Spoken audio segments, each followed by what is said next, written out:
तो कहानी की शुरुआत एडी नाम के एक ब्रिटिश कैप्टन से होती है, जिसकी ड्यूटी फिलहाल के लिए टर्की में पोस्ट चेकिंग पर लगाई गई थी। अब वो अपने काम को कर ही रहा था कि तभी अचानक से वहाँ पर उसकी फैमिली के लिए काम करने वाला अहमद नाम का एक बंदा एक बहुत ही महंगी कार को लेकर आता है और एडी को एक बहुत ही जरूरी बात बताने के लिए उसको उसके टेंट में ले जाता है। और वहाँ पर एडी को उससे बात करने के बाद ये बात पता चलती है कि असल में उसके पिता, जो कि शाही घराने की उनकी फैमिली लाइन के हिसाब से अब तक के 12वें नवाब थे, अभी के लिए वो अपनी आखिरी सांसें गिन रहे हैं। अब ये बात सुनने के बाद तुरंत ही एडी अपने सारे काम को छोड़कर अपने पिता से मिलने के लिए इंग्लैंड में पहुंच जाता है, जहाँ पर उसकी फैमिली का एक बहुत ही बड़ा मेंशन था, जिसमें किसी भी तरह की सुख सुविधा की कोई भी कमी नहीं थी। और पिछले 600 सालों से उसकी फैमिली इंग्लैंड की वन ऑफ द एलीट और रॉयल फैमिली में से एक थी। फिर वहाँ पर जाने के बाद वो अपने सबसे बड़े भाई फ्रेडी से मिलता है, जो कि पूरी तरह से बेवड़ा इंसान था। और फिर उससे गले मिलने के बाद एडी वहाँ पर से अपने पिता के कमरे में चला जाता है, जहाँ पर सबसे पहले उसकी मुलाकात उसकी बहन चार्ली और बाद में उसकी माँ से होती है। और उनसे बात करने के बाद एडी सीधा नवाब साहब के पास चला जाता है। तो नवाब साहब पहले तो उसे उसकी गलती के लिए बहुत ज्यादा सुनाते हैं, क्योंकि असल में एडी ने उनकी मर्जी के बिना बहुत पहले ही आर्मी को ज्वाइन कर लिया था और उसके बाद से वो घर में कभी भी नहीं आया था। फिर अब जैसा कि नवाब साहब जानते थे कि उनके मरने के बाद फ्रेडी हमेशा कोई ना कोई बकलैंडी कर किसी न किसी मुसीबत में फंसता रहेगा, इसलिए उसी बारे में बात करते हुए नवाब साहब एडी से उसका ध्यान रखने को बोलते हैं, जिसके तुरंत बाद वो सीधा परलोक सिधार जाते हैं। अब नवाब साहब के फ्यूनरल के टाइम पर एडी पास में खड़ी एक लड़की को नोटिस करता है, जो कि लगातार उन्हें घूरे जा रही थी, मगर एडी उस लड़की के बारे में कुछ भी नहीं जानता था। फिर फ्यूनरल के खत्म होने के बाद जब वो चार्ली से बातें करते हुए बेंचन की तरफ जा रहा था, तो उस समय पर चार्ली एडी को फ्रेडी को उनके रास्ते से हटाने को बोलती है, क्योंकि धोखे से अगर फ्रेडी के बड़े होने की वजह से उनके पिता की सारी प्रॉपर्टी फ्रेडी के नाम पर हो जाती, तो फ्रेडी उस पूरी की पूरी दौलत को नशे में उड़ा देता। लेकिन एडी को तो इस बात से कोई भी फर्क नहीं पड़ता था, क्योंकि उसके हिसाब से ना तो उसे ये जगह पसंद थी और ना ही उसके मन में यहाँ पर से एक सुई ले जाने तक का लालच था। इसी बारे में चार्ली से बात करते हुए वो एक कमरे में पहुंच जाता है, जहाँ पर अहमद के साथ साथ फैमिली के काफी सारे लोग भी आए हुए थे, क्योंकि अहमद अभी वहाँ पर नवाब साहब की बिल को पढ़ने वाला था। और फ्रेडी तो वहाँ पर काफी ज्यादा खुश हो रहा था, क्योंकि उसके हिसाब से अब तो इतनी बड़ी प्रॉपर्टी उसके हाथ में लगने ही वाली थी। और उसकी इस खुशी को देखने के बाद अहमद भी वहाँ पर बिल को पढ़ना चालू कर देता है। नवाब साहब ने सबसे पहले अपने बिल के अंदर अपनी फैमिली के नाम पर जेफरी के बारे में लिखा हुआ था, जिसने हमेशा उनकी काफी ज्यादा सेवा करी थी, इसीलिए नवाब साहब ने उसके नाम पर अपने महल के पीछे वाला कॉटेज कर दिया था। इसके बाद उन्होंने अपने कुत्ते के लिए भी काफी सारी चीजें मेंशन करी हुई थी, जिसके बाद अब उनकी फैमिली की बारी आती है, जिसमें उनकी बीवी को उसके हिसाब से जीने के लिए सालाना पैसे दिए जाने वाले थे, और वो पैसे कितने होते उसका डिसीजन नए नवाब साहब को लेना था। खैर अब उनकी बीवी के बाद चार्ली की बारी आती है, जिसके नाम पर नवाब साहब ने अपनी एक बहुत ही बड़ी याच कर दी थी, ताकि वो हर 6 महीने में धीरे धीरे करके पूरी दुनिया को घूम सके, और साथ ही उसके शादी न करने तक हर हफ्ते उसको 1000 पाउंड पॉकेट मनी के रूप में मिलने वाले थे। अब इसके अलावा नवाब साहब की जितनी भी प्रॉपर्टी, नवाब साहब का बिजनेस, नवाब साहब की विरासत और साथ ही नवाब साहब का टाइटल, वो सारी की सारी चीजें नवाब साहब ने एडी के नाम पर कर दी होती हैं। अब इस बात पर एडी का नाम सुनने की वजह से तो कमरे में मौजूद सभी लोगों का डब्बे जैसा मुंह खुल गया था। इवन एडी को भी इस बात पर बिल्कुल भी भरोसा नहीं होता, और वहाँ पर फ्रेडी तो गुस्से में अहमद के साथ बहसबाजी तक करने लग जाता है, क्योंकि फ्रेडी को लग रहा था कि शायद अहमद ने गलत बिल पढ़ी है, मगर अहमद के हिसाब से उसने नवाब साहब के बिल को एकदम अच्छे से पढ़ा था। उसने सच में अपनी पूरी की पूरी विरासत का मालिक एडी को ही बनाया था, क्योंकि उनके बाद आगे की जनरेशन में एडी ही एक होता ऐसा इंसान था जो कि आगे चलकर उनके एम्पायर को और ज्यादा बड़ा कर सकता था। अब ये बात सुनने के बाद उस समय दिल मिलाते हुए फ्रेडी गोरिल्ला की तरह हरकतें करते हुए वहाँ पर से चला जाता है, और तब उसकी हालत को देखने के बाद एडी थोड़ी देर बाद उससे मिलने के लिए पहुंच जाता है। तब उस समय पर दारू पीते हुए फ्रेडी एडी के ऊपर बहुत ज्यादा गुस्सा करने लग जाता है, क्योंकि एडी के नवाब बन जाने की वजह से फ्रेडी की जान सिर्फ 1 हफ्ते के अंदर जाने वाली थी। असल में फ्रेडी ने अपने एक हरामी दोस्त के कहने पर अपने बहुत सारे पैसे एक प्रोजेक्ट में इन्वेस्ट करे थे, पर वो प्रोजेक्ट पूरी तरह से बर्बाद हो गया था, और बाद में उस पैसे की भरपाई करने के लिए फ्रेडी को टॉमी नाम के एक बहुत ही खतरनाक माफिया से 4 मिलियन पाउंड का लोन लेना पड़ा था। और वैसे तो वो सारा का सारा लोन 4 मिलियन पाउंड का था, और उसका ब्याज बढ़ते बढ़ते वो अब तक 8 मिलियन पाउंड का हो चुका था। और अब अगर सिर्फ 1 हफ्ते के अंदर फ्रेडी उस पैसे को वापस नहीं करता, तो पहले तो टॉमी के लोग फ्रेडी के पास आकर उसके पिछवाड़े में झाड़ू डालते हुए उसका मोड़ बनाते, और बाद में उसको उसके महल के पास वाले जंगल में ही नचाने के बाद जान से मार देते। अब ये बात सुनने के बाद तो एडी को भी बहुत ज्यादा गुस्सा आता है, क्योंकि असल में उसके पिता का बिजनेस भी काफी समय से घाटे में चल रहा था, और ऐसे में 8 मिलियन पाउंड जितना बड़ा अमाउंट जुटा पाना बहुत ज्यादा मुश्किल था। अब उस समय पर फ्रेडी एडी को गुस्सा दिखाते हुए उसे इमोशनल ब्लैकमेल करना चालू कर देता है, तो उसे एक समय याद दिलाता है जिस समय पर एडी के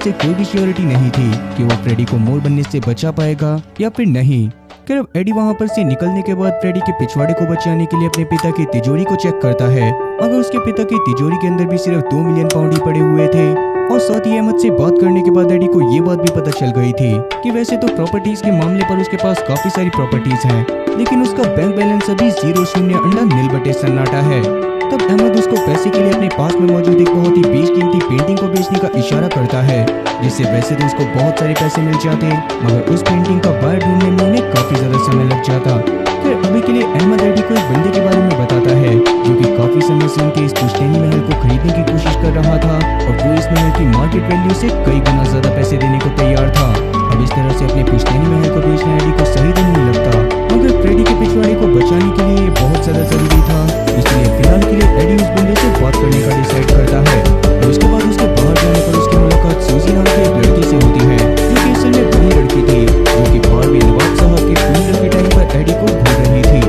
असल में नवाब साहब ने उसके साथ एक डील को साइन कर रखा था, जिसके अकॉर्डिंग वो उनकी 15,000 एकड़ के एक बहुत ही बड़े फार्म हाउस पर अपना कुछ काम करा करती थी, और उसके बदले में नवाब साहब उससे 5 मिलियन पाउंड सालाना लेते थे। अब इतना बड़ा अमाउंट सुनने के बाद तो एडी का पूरी तरह से दिमाग चकरा जाता है, और तुरंत ही सूजी के साथ अपने फार्म हाउस पर उसके काम को देखने के लिए जाता है। असल में सूजी वहाँ के बेसमेंट में चरस और गांजा उगाया करती थी, जिससे उसको साल में बहुत ज्यादा प्रॉफिट होता था, और उसी प्रॉफिट में से 5 मिलियन पाउंड वो नवाब साहब को दे दिया करती थी। खैर अब क्योंकि ये सारा का सारा पैसा एडी के पास जाने वाला था, इसीलिए एडी वहाँ पर जिमी नाम के एक बंदे से भी मिलता है, जो कि वहाँ पर चरस और गांजा उगाने का काम करा करता था। तो जिमी वहाँ पर एडी से मिलकर बहुत ज्यादा खुश होता है, पर कहीं ना कहीं एडी को ये चीज सही नहीं लग रही थी, इसलिए वो फार्म हाउस के बाहर आने के बाद सूजी के साथ हुई डील को कुछ टाइम बाद चेंज करने के लिए बोलता है। अब जैसे कि इस काले धंधे के बारे में अभी तक किसी को कोई भी नॉलेज नहीं थी, इसीलिए एडी सीधा इस बारे में बात करने के लिए अपने घर के नौकर जेफरी के पास चला जाता है, जिसको उसके पिता ने अपने काले धंधे के बारे में जरूर बताया होगा।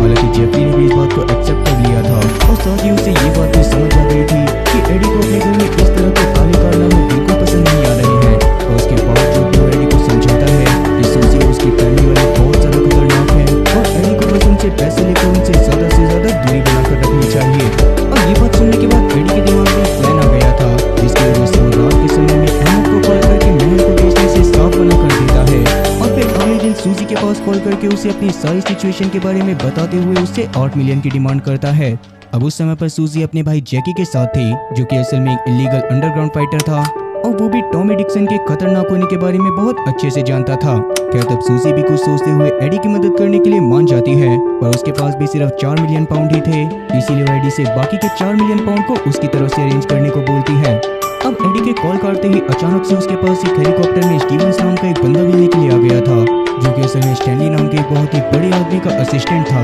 और क्योंकि स्टैनली खुद ही एडी के महल को खरीदना चाहता था, और एडी ने स्टैनली को महल बेचने से मना कर दिया था, इसलिए उसने स्टीवंस के जरिए एडी के साथ मीटिंग फिक्स करने के लिए एडी के लिए बहुत सारे पैसे भिजवाए होते हैं। तब शुरुआत में तो एडी स्टैनली से मिलने के लिए नहीं मानता, लेकिन बाद में पैसों को देखने के बाद वो तुरंत ही स्टैनली से मिलने के लिए उसके घर पर पहुंच जाता है, जहाँ पर उसे पता चला था कि स्टैनली को असल में एंटीक चीजों का बहुत ज्यादा शौक है।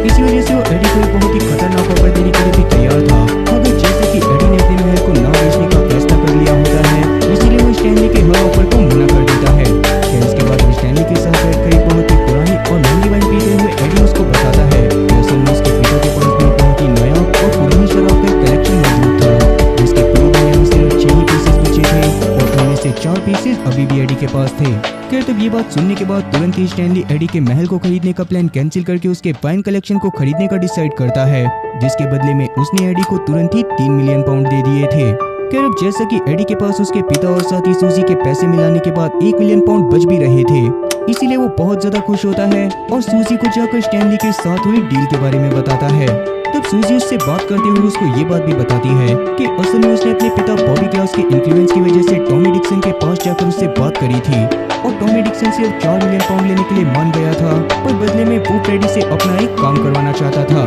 खैर अभी एडी उस काम के बारे में सूजी से पूछते हुए अपने पिता की तिजोरी को खोलता है, जिसको देखने के बाद तो उसे फ्रेडी के ऊपर बहुत ज्यादा गुस्सा आने लग गया था, क्योंकि असल में फ्रेडी उसके पिता की तिजोरी में मौजूद आखिरी 2 मिलियन पाउंड लेकर कब का वहाँ से निकल चुका था। इसीलिए एडी तुरंत ही फ्रेडी को कॉल करते हुए उसे उल्टा सीधा सुनाने लगता है, और उससे बात करने के बाद एडी को पता चलता है कि असल में फ्रेडी ने कर्जे का पैसा जल्दी जमा करने के लालच में अपने 80 हरामी दोस्त की वापस से बात मान ली थी,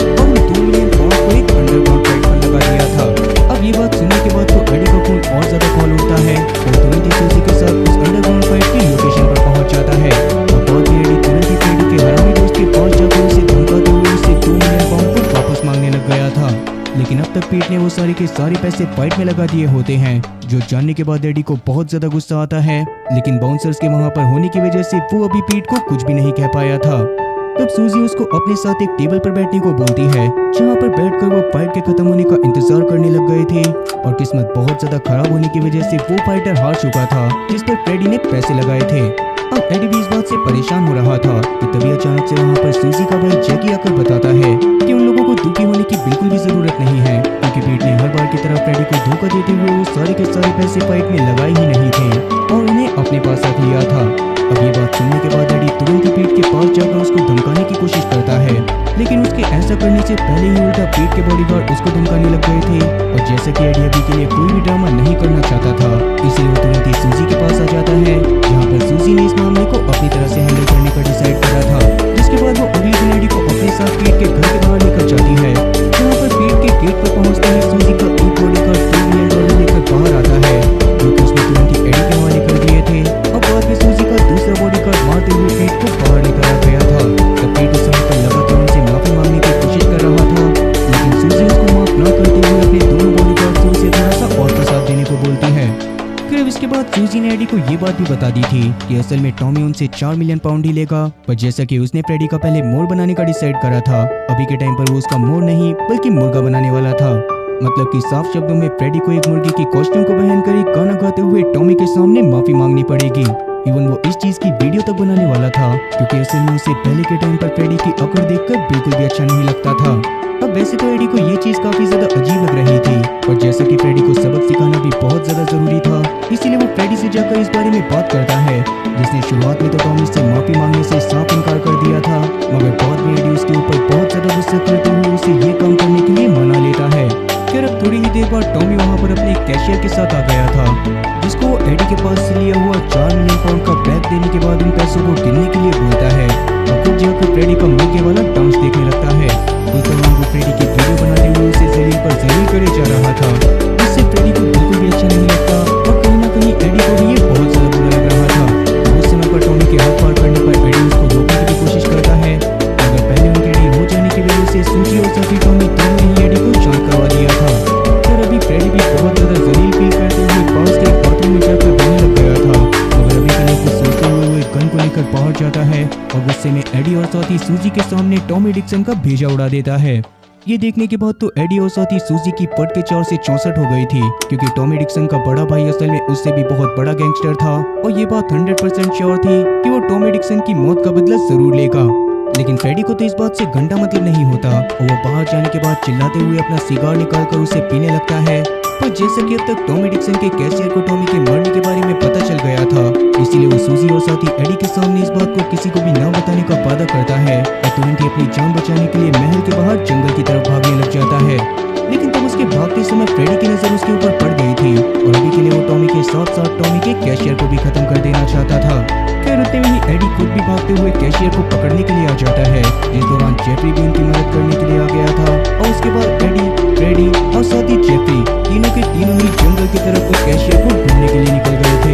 वहीं वो कैशियर अभी के लिए भागता हुआ जंगल के पेड़ के पास आकर रुकता है, जहाँ पर से वो टॉमी के बड़े भाई को कॉल करने की कोशिश करने लग गया था, मगर थोड़ा सा बिजी होने की वजह से टॉमी का भाई उसके कॉल को नहीं उठा पाता। इसीलिए तब कैशियर अपनी जान बचाने के लिए और ज्यादा आगे चला जाता है, मगर उस समय पर पेड़ से टकराकर उसकी नाक टूट गई थी, और उतने में ही फ्रेडी, एडी और साथी जेफरी ने आकर भी उसे तीनों तरफ से घेर लिया था। अब वैसे तो उस समय पर फ्रेडी उस कैशियर को भी जान से मारना चाहता था, मगर जैसा कि एडी थोड़ा सा शांति प्रिय इंसान था, इसीलिए वो फ्रेडी से उसकी गन को छीनते हुए कैशियर से वादा करता है कि अगर वो उन लोगों के साथ शांति से बात करेगा तो वो लोग उसकी जान नहीं लेंगे। मगर इस बीच कैशियर ने किसी को मैसेज कर दिया था, जो देखकर सबसे पहले तो जेफरी उसके फोन को उससे नीचे रखवाता है, मगर उसके फोन को नीचे रखते ही फ्रेडी उसको उठाकर पास वाले तालाब में फेंक देता है। ये फ्रेडी की एक और सबसे बड़ी बेवकूफी थी, क्योंकि कैशियर ने जिस बंदे को मैसेज करा था, फ्रेडी ने उसके नाम को पढ़े बिना ही फोन को तालाब में फेंक दिया था। मगर फ्रेडी तो अभी बहुत ही ज्यादा ओवर कॉन्फिडेंट था, और उसके हिसाब से अगर टॉमी का भाई भी यहाँ पर फ्रेडी से बदला लेने के लिए आता तो फ्रेडी उसकी भी गोली खोद देता। अब वैसे वो मैसेज टॉमी के भाई गॉस्पेल के असिस्टेंट एरोल के पास गया होता है, जो कि गॉस्पेल के चर्च के काम से फ्री होते ही गॉस्पेल को उस मैसेज के बारे में बताता है, लेकिन जल्दीबाजी की वजह से कैशियर उसको सही से मैसेज नहीं कर पाया था, और उस मैसेज को पढ़ने के बाद गॉस्पेल और साथी एरोल को तो कुछ भी समझ नहीं आ रहा था। पर काफी समय से टॉमी की तरफ से कोई भी अपडेट न आने की वजह से वो लोग भी टॉमी के लिए बहुत ज्यादा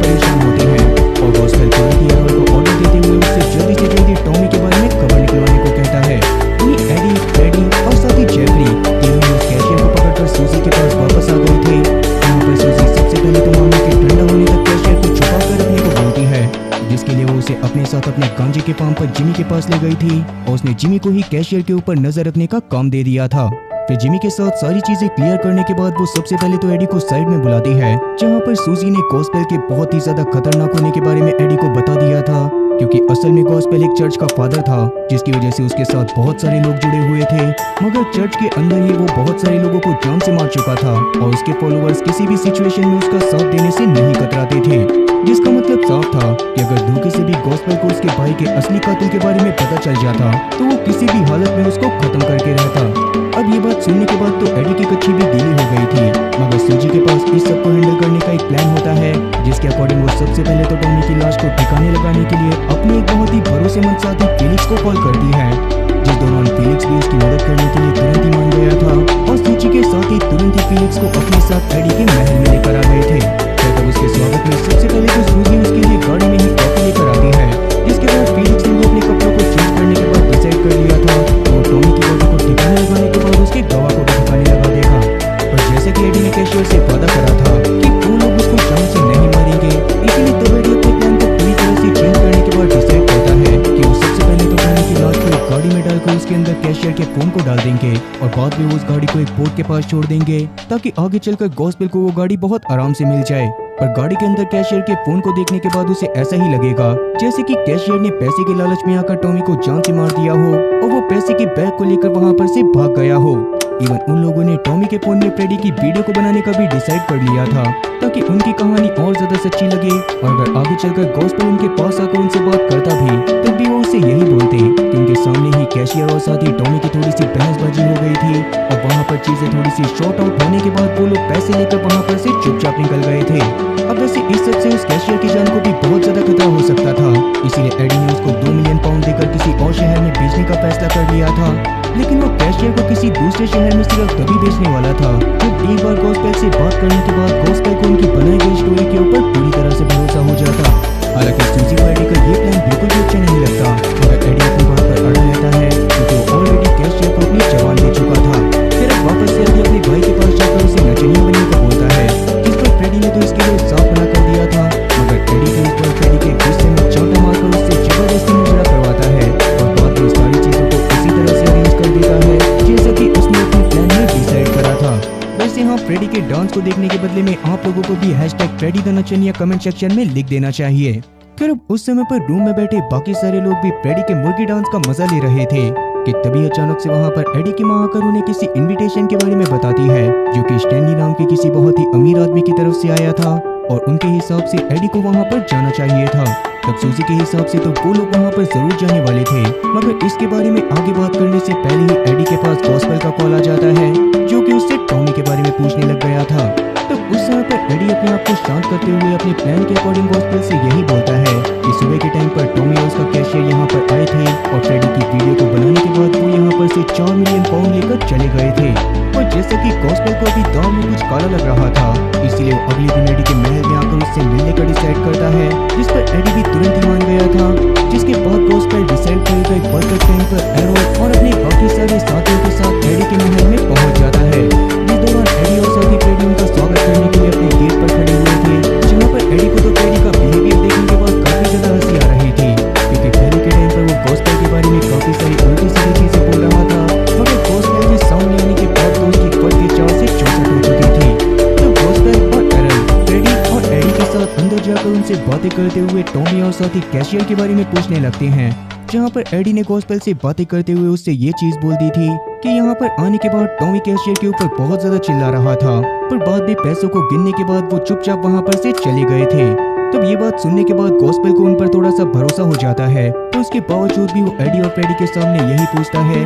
कि क्या वो अपने किसी पाप का प्रायश्चित करना चाहते हैं, जिस पर फ्रेडी ने मजे लेते हुए उससे ये बोल दिया था कि हाँ, अभी कुछ समय पहले उसके हाथों से किसी का कत्ल हो गया था। अब ये बात सुनने के बाद तो एडी के दिमाग के पूरी तरह से तोते उड़ चुके थे, मगर तभी अचानक से फ्रेडी अपनी बातों को पलटते हुए एडी की तरफ देखता है और उसको बताता है कि असल में उसके हाथों से एडी के बिल्ली की मौत हुई थी। अब ये बात सुनकर तो एडी की जान में जान आती है और इस ड्रामे को कंटिन्यू करते हुए पहले तो फ्रेडी को थोड़ा सा सुनाता है और बाद में गॉस्पेल और एरल को विदा करने के लिए अपने गेट पर पहुंच जाता है। वहाँ पर जाने के बाद कहीं न कहीं गॉस्पेल को ये बात तो समझ आ गई थी कि टॉमी के इतने साल से गायब होने का साफ मतलब यही था कि किसी ने उसको जान से मार दिया होगा।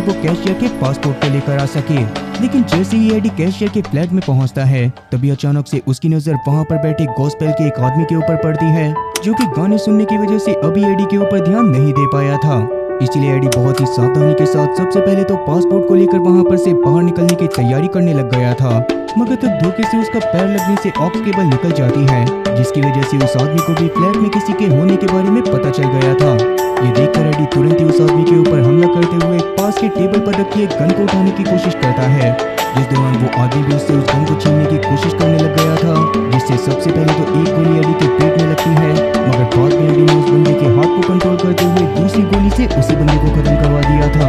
अब जैसे कि आज रात में स्टैनली के घर पर भी पार्टी थी, इसीलिए एडी अपने थोड़ी सी मरना पट्टी करने के बाद सूजी के साथ सीधा उस पार्टी के अंदर पहुंच जाता है, जहां पर सूजी का मिशन असल में कुछ और भी था। उसे स्टैनली के बारे में ये चीज जाननी थी कि आखिरकार स्टैनली को एडी के महल में इतनी ज्यादा दिलचस्पी क्यों है और एडी के साथ इतना अच्छा बॉन्ड बनाने की कोशिश क्यों कर रहा है। अब तभी अचानक से वहाँ पर स्टीवन साहब उन दोनों को अपने साथ स्टैनली के पास लेकर जाता है, जो कि रोजी नाम की एक राजकुमारी के साथ खड़ा हुआ था, और एडी भी नवाब का बेटा होने की वजह से उसे बचपन से जानता था। फिर जब सूजी से बातें करने के बाद स्टैनली उसको अपने साथ बालकनी पर बुलाता है, जिस दौरान एडी और साथी रोजी अपने बचपन की बातें करने लग गए थे, और तब सूजी भी स्टैनली के साथ बालकनी पर चली गई थी।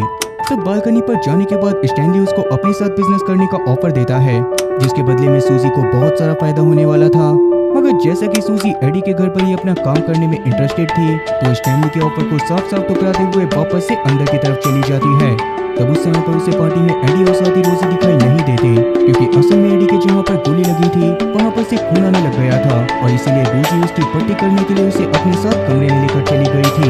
फिर आगे जब रोजी एडी की पट्टी कर रही होती है, तभी अचानक से एडी को ढूंढते हुए वहाँ पर सूजी पहुँच गई थी, जो कि एडी की इस हालत को देखने के बाद काफी ज्यादा परेशान हो जाती है। तब रोजी को उसने उस कमरे से भगा दिया था, जिसके बाद एडी भी उसको गॉस्पेल के आदमी के साथ कैशियर के घर पर हुई मुठभेड़ के बारे में बता देता है, जिस दौरान वैसे तो उसने उस आदमी को जान से मार दिया था और साथ ही क्लिनिक से उसकी बॉडी को ठिकाने लगाने के लिए भी बोल दिया था। अब ये बात सुनने के बाद सूजी उसको एक जान बचाने के बदले में एक जान लेने का ताना देती है, और बाद में उसके साथ उसके महल में वापस आ जाती है। फिर इसके अगले दिन तक गॉस्पेल को भी अपने भाई की लाश मिल चुकी थी, इसलिए वो एक बार वापस से बिना बताए एडी से मिलने के लिए आता है, जहाँ पर गॉस्पेल की बातों से ये चीज भी क्लियर हो रही थी कि उसने कैशियर के घर में अपने एक आदमी को छोड़ा था, और उस आदमी को भी कैशियर ने एक बहुत ही बेशकीमती गन से खत्म कर दिया है। अब एडी ने वो गन भी वहाँ पर जानबूझकर छुड़ाई होती है, ताकि वो ऐसा दिखा सके जैसा कि कैशियर उसके घर से उस गन को भी चुरा कर ले गया होगा, और उसी से सबसे पहले उसने टॉमी को मारा और बाद में अपने फ्लैट पर जाकर गॉस्पेल के आदमी को भी खत्म कर दिया।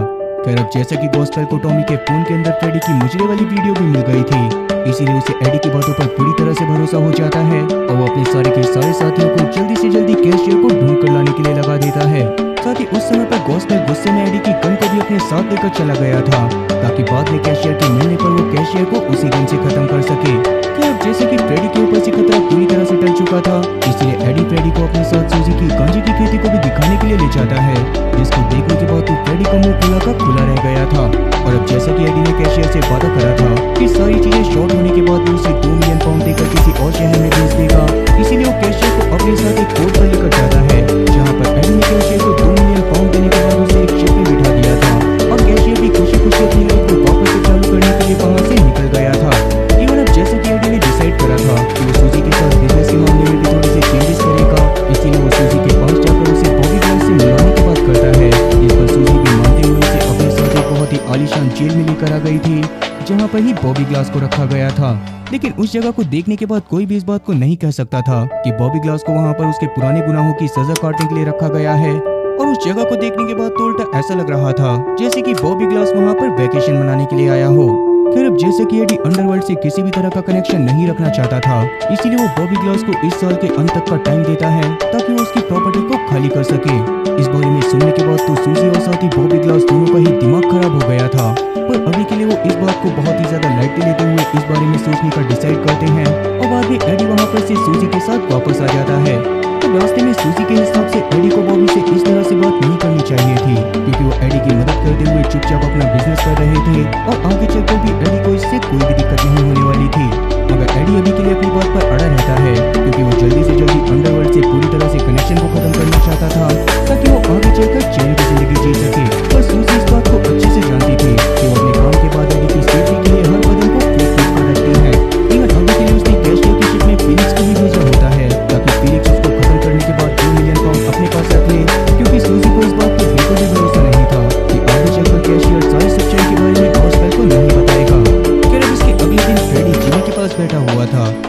सबसे पहले तो जिमी उसको अपने माल उगाने के तरीके के बारे में बताता है और बाद में काफी सारे माल को एक वैन में लोड करके सूजी के क्लाइंट के पास लेकर जाने लगता है, जहाँ पर रास्ते में वो हमेशा की तरह एक रेस्टोरेंट में खाना खाने के लिए रुक गया था, जहाँ का खाना असल में उसको बहुत ज्यादा पसंद था। मगर आज उसके स्टूल के पास एक लड़की भी बैठी होती है जो कि सबसे पहले तो उससे थोड़ा सा प्यार से बात करते हुए उसके साथ एक छोटा सा कनेक्शन बिल्ड करती है और बाद में जानबूझकर जिमी के ऊपर अपना शेक गिरा देती है। अब बेचारे जिमी को तो उसकी ये सारी की सारी चालबाजी समझ ही नहीं आ रही थी और वो लगातार उस लड़की से बहुत ज्यादा प्यार से बात करे जा रहा था।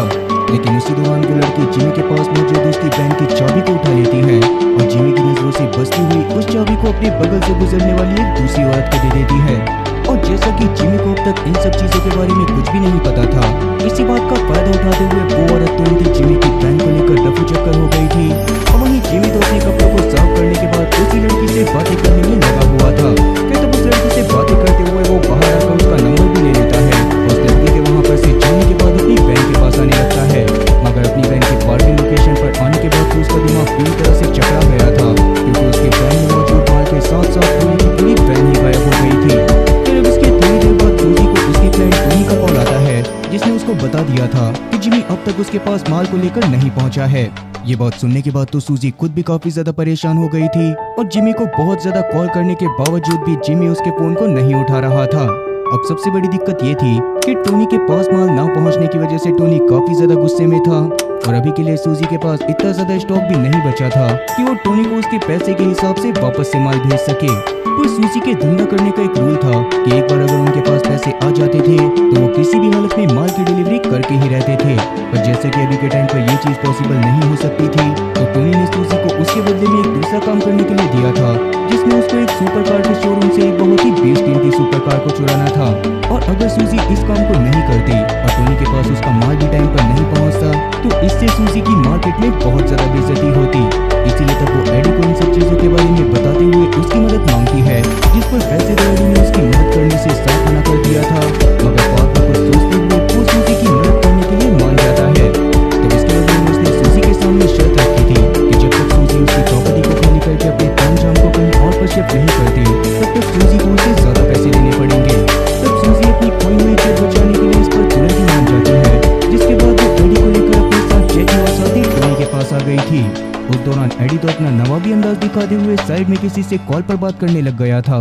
और तब सूजी जैकी से बात करते हुए उसको बताती है कि असल में एडी सच में पूरे शहर में 24 नवाबों में सबसे ज्यादा दिमागदार और डेयरिंग इंसान है और उसकी स्ट्रेटेजी बनाने का तरीका उसको सबसे ज्यादा काबिल इंसान बनाता है। तब सूजी के मुंह से किसी की तारीफ सुनने के बाद तो जैकी पूरी तरह से हैरान रह जाता है। मगर अब एडी के गाड़ी के पास वापस आने पर टोनी उन्हें अपने साथ सीधा एक बहुत ही बड़े शोरूम के बाहर लेकर चला जाता है, जहां पर आने के बाद वो एडी को एक डिवाइस दिखाते हुए बताने लग गया था कि उस शोरूम की ओनर असल में बहुत ज्यादा घमंडी और साथ ही खतरनाक थी और वो अपने शोरूम में मौजूद सभी गाड़ियों की चाबी को अपने ऑफिस के ड्रॉर में रखती थी। उनमें से ही एक सबसे बेशकीमती गाड़ी की चाबी को लेकर एडी को उसे इस डिवाइस के ऊपर रखना था, जिससे ये डिवाइस के सारे के सारे सेंसर का डेटा कॉपी कर लेता और बाद में वो लोग उस गाड़ी की डिट्टो कॉपी बनाते हुए ड्रॉर में जाकर उस गाड़ी को चुरा लेते। अब वैसे ये काम सच में काफी ज्यादा इजी था, इसीलिए एडी को तो ये बात बिल्कुल समझ नहीं आ रही थी कि आखिरकार टोनी इस काम को खुद क्यों नहीं करता। तब इस पर टोनी उसको अपने फायर में लगी पुलिस के एक टैगर को दिखाता है,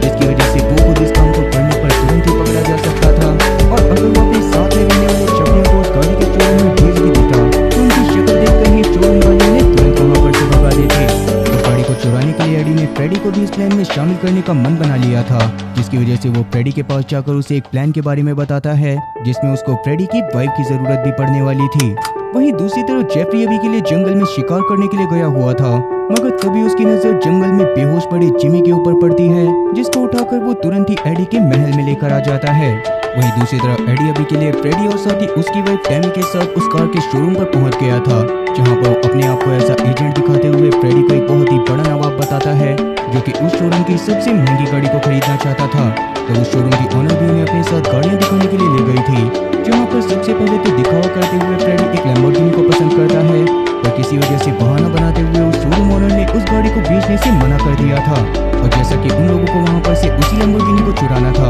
इसीलिए एडी फ्रेडी को ओवर एक्टिंग ना करने को बोलकर किसी और गाड़ी को सिलेक्ट करने को बोलता है। और टैमी भी वहाँ पर से एक गाड़ी को पसंद करते हुए उसकी टेस्ट ड्राइव लेने के लिए बाहर की तरफ चली गई थी, जहाँ पर वो गाड़ी की टेस्ट ड्राइव लेते हुए बहुत ही खतरनाक तरीके से टिप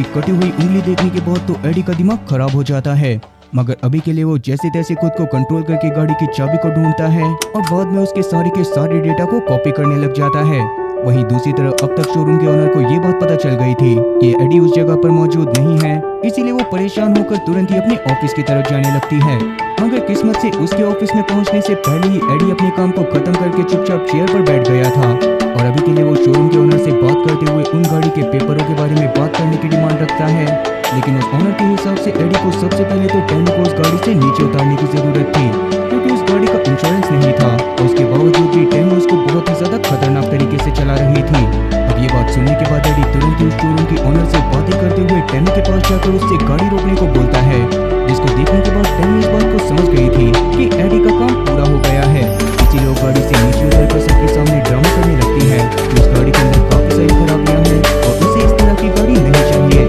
फिर जैसा कि अन्य लोगों के इसी तरह के चोचले होते थे, इसीलिए शोरूम के ओनर इस बात पर ज्यादा ध्यान दिए बिना ही एडी और बाकी सबको वहाँ पर से भेज देती है और अब घर पर वापस आने के बाद एडी तुरंत ही सूजी के साथ जिमी के पास आ गया था।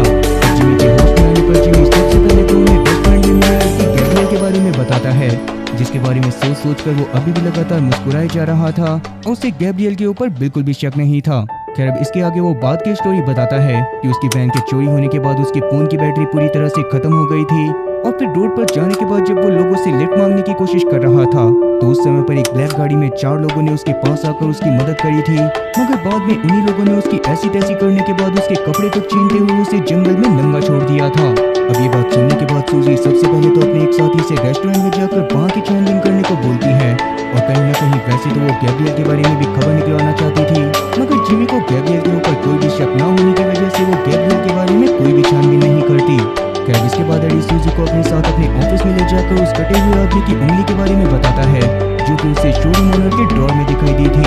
उसको देखने के बाद तो एडी बहुत ज्यादा डर गया था और उसे ये बात समझ आ गई थी कि सच में वो शोरूम की ओनर बहुत ज्यादा खतरनाक है। तो तब सूजी उसको जल्दी से जल्दी उनके मिशन को खत्म करने को बोलती है, इस पर ना चाहते हुए भी फिलहाल के लिए एडी को मानना पड़ता है और रात के समय में वो फ्रेडी के साथ उस शोरूम के बाहर पहुंच जाता है। इसके बाद उसने फ्रेडी को वहाँ पर से जाने के लिए बोल दिया था और वो खुद चोरों वाला मास्क पहनकर शोरूम के अंदर घुस गया था।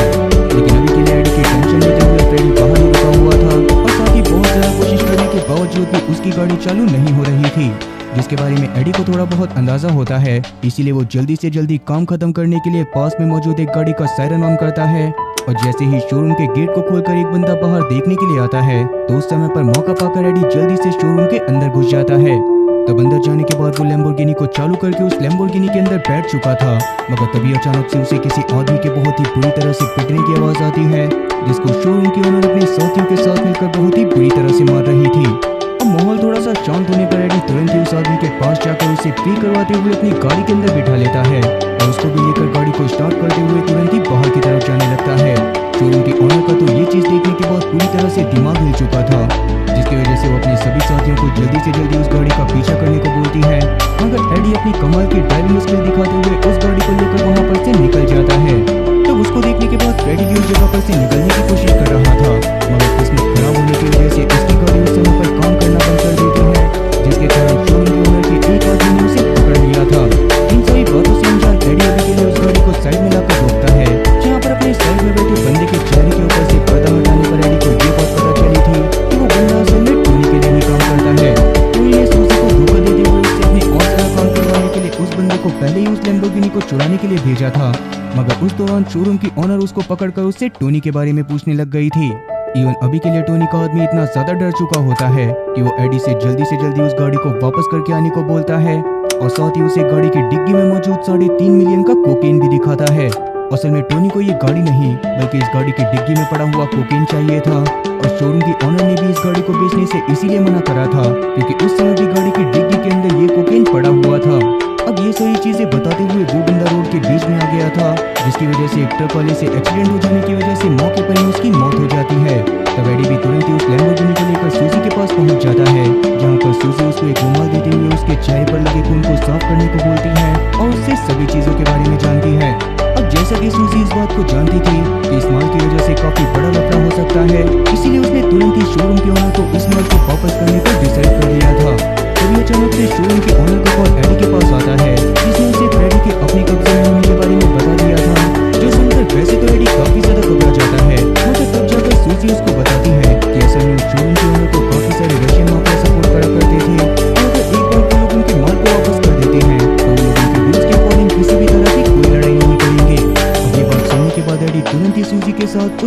पड़े माल को वापस करने के लिए कार शोरूम की ओनर के पास जाने लगता है, जहाँ पर जाने के बाद वैसे तो वो ओनर काफी ज्यादा गुस्से में थी और वो फ्रेडी की टांगे तोड़ना चाहती थी, मगर उसके ऐसा करने से पहले ही सूजी उसे गिफ्ट के तौर पर टोनी को दे देती है। अब सूजी ने ऐसा इस वजह से करा था क्योंकि टोनी उसको धोखा देने की कोशिश कर रहा था, और जैसा कि कार के शोरूम ओनर को भी उसका असली गुनहगार मिल चुका होता है, इसीलिए वो भी गुस्से में उसको सबके सामने पीट कर उसकी जान ले लेती है। अब ये देखने के बाद तो सूजी, एडी और फ्रेडी तीनों की ही पटके 4 से 64 हो गई थी, और फ्रेडी तो इतना ज्यादा डर गया था कि बाहर जाते ही उसको उल्टियां होने लग जाती हैं। पर घर पर वापस जाने के बाद एडी फ्रेडी को उसकी बहादुरी के लिए शाबाशी देता है, क्योंकि कार शोरूम के बाहर खतरा होने के बावजूद भी फ्रेडी सिर्फ एडी की चिंता करते हुए रुका हुआ था। वहीं अब उसी रात जिमी के पास वापस से गैब्रियल का कॉल आता है, जो कि उसको मिलने के लिए बुला रही थी, और ये सुनने के बाद तो जिमी खुशी खुशी इसके लिए मान जाता है। लेकिन कॉल को काटने के बाद रात के समय में गैब्रियल ये बात अपने बॉस को बताती है, जो कि उसके पास में ही खड़ा हुआ था,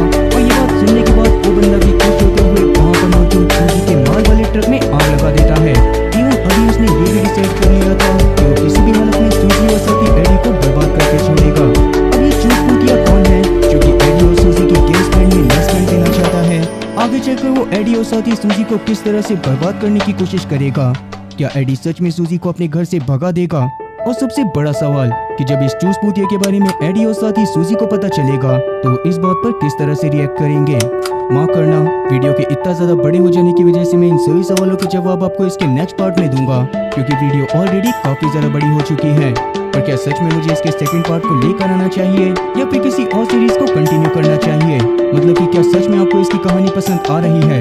अगर हाँ, तो अगर इसके सेकंड पार्ट के लिए 100 लोग भी कमेंट करते हैं तो पक्का मैं जल्दी से जल्दी इसके सेकंड पार्ट को 100 लोगों के लिए भी लेकर आऊंगा। और मैं ये वादा करता हूँ कि आपको इसके सेकंड पार्ट के लिए ज्यादा वेट नहीं करना पड़ेगा, और 100 कमेंट होने के 2 दिन के अंदर अंदर मैं इसके सेकंड पार्ट को अपने चैनल पर अपलोड कर दूंगा। बाकी उम्मीद है कि आप लोगों को मेरी एक्सप्लेनेशन वीडियो पसंद आई होगी। अगर वीडियो पसंद आई हो तो चैनल को सब्सक्राइब करना